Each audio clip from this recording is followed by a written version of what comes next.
All right, let's go. Video 551 of the Atomic Ivy source, file 891, 51, tests and debug, part 1. Let's get into it. We're going to go over all the 551 deltas. 551 deltas, yep, because we're on video 551. Source code is here. Like and subscribe. All that good stuff. Let's go.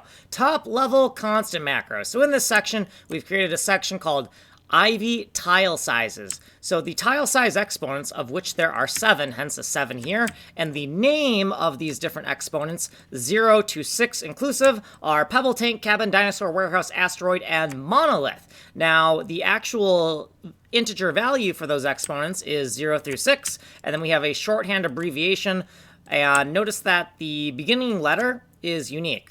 They are all unique beginning letters so that we can abbreviate this. You'll see what I mean.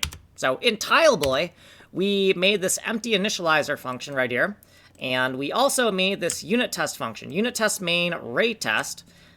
This is where we're going to test out our hit test code because something's wrong with it. So a shorthand reference to our getter and putter for the tile map.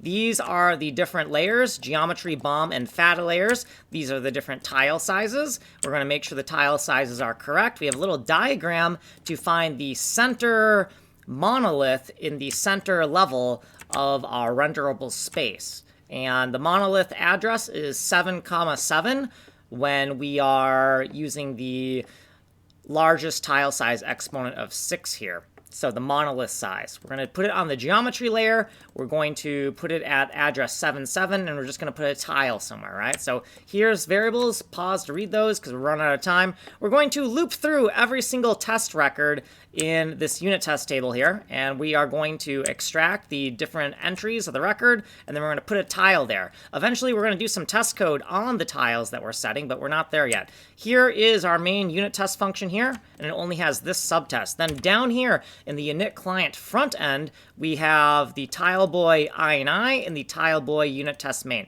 So I wrote an empty initializer so we could be more consistent because we want to initialize, then unit test, right? Initialize, then unit test. We have interlaced init and test here, right? We can actually look at what that means right down here. Here's our footnotes, and then down here is what we did in this video. You can pause to read that. So like, subscribe, send money in the mail. If you want a longer explanation, you can go somewhere else. We don't have time. Out of here.